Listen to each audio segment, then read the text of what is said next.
focus on mental health, or Mental Health Awareness Month, research shows that the most effective recovery for people with mental illness is connecting with others. It's something former Australian actress Robyn Cruze knows from experience.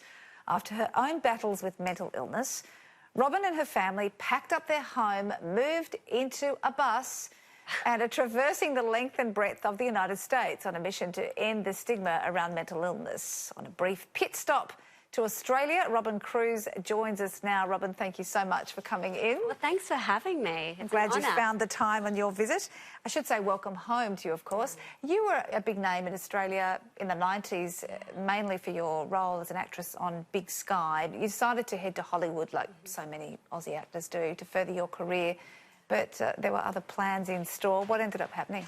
Yeah, gosh, you know, I loved acting. I really wanted to act very much. And, you know, I struggled with my own mental illness, most notably an eating disorder and anxiety disorder.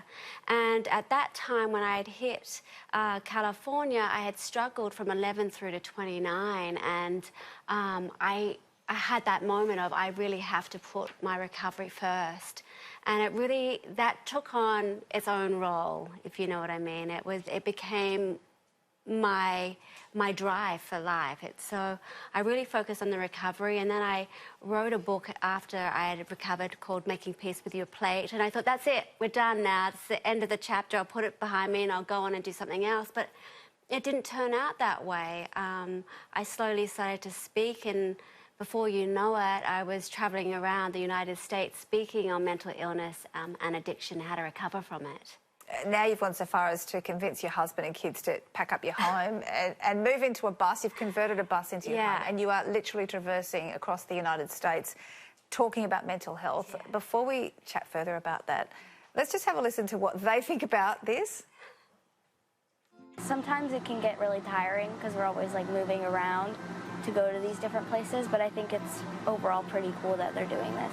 There had to be another way to do this trip. No, there really wasn't. We are exactly where we're supposed to be. We love the idea of somehow being a part of, a small part of change that can really save people's lives. That must make you miss them all. Oh my gosh, I totally missed them. Missing your bus. You could have flown. Yes. Why are you doing it this way? Well, you know, we really wanted we wanted to go into communities, and we really wanted to speak to them about how do we start ending the stigma for mental illness and addiction. And driving around the country actually is much easier than, you know, flying and getting a hotel and stuff like that. And also, you know, we have 2 children, as you saw there, and we really wanted them to go and experience the communities. And, you know, we talk a lot about connection, and we wanted them to experience connection, and we wanted to connect together. So it was just the best way to do it, really. As you would well know, one of the greatest tools of recovery from mental illness, and this is, the research shows this, is that connection with others and hearing from others who've been there. What sort of conversations are you having with people along the way? You know, we really talk about connection being the currency of wellness. We have so much stigma throughout the world, not just the United States or America, but throughout the world when we talk about mental illness and addiction. And it's really important that we break that barrier. And when we say to somebody, I see you, I hear you, I honour you, it makes people feel like they're not so alone. And so it also helps them from getting out of their head, and connecting with somebody really brings such relief. And so we wanted to be a part of that. And you can't just do that from afar. You have to go in and you have to speak to people, and you have to say, hey, you know, I've struggled, I've gotten through this, you can too. And that's a powerful thing. If we talk more about it to each other, then I really do believe that we can prevent suicides. Well, you know that the suicide rate is on the rise in Australia as well. Yeah. We've got the highest rate of suicide in males in the world. That and the rise in mental illness, what do you put that down to? You know, I think with the mental illness, I think we are speaking about it more. I think there is hope in that we're speaking about it more, and therefore we're hearing about it more. More people are being diagnosed. It's hard to say what they can put it down to, and I've read the same studies, and they're actually not sure why the suicide rate is going up. there's a combination lock that makes people susceptible to mental illness and addiction. You know, it takes your personality traits, your genes, and your environment. So your environment more is like social media and how your family living is, etc. But I think no matter what it is, I think if we begin to talk about it more and we don't look at mental illness, if I share my story with you about mental illness, I'm looked at as being brave. I don't understand. I shouldn't be considered brave for telling you that I am struggling. You know, if you had cancer, you wouldn't be brave if you told your doctor that you were struggling.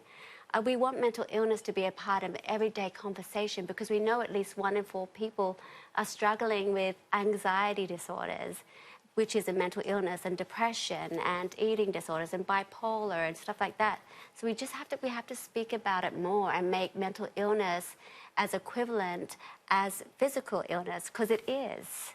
I know that you're finding on the road too that a lot of the discussion is on the symptoms. Everyone talks about what happens when you have a mental illness, but not so much on the causes. Yes. Do we need to be giving more attention to what's actually behind this, why so many people are showing up with mental illness? You know, that's a hard question. That's probably a better question for a therapist and a psychiatrist. But I would say it doesn't matter. What matters is that whether we talk about it.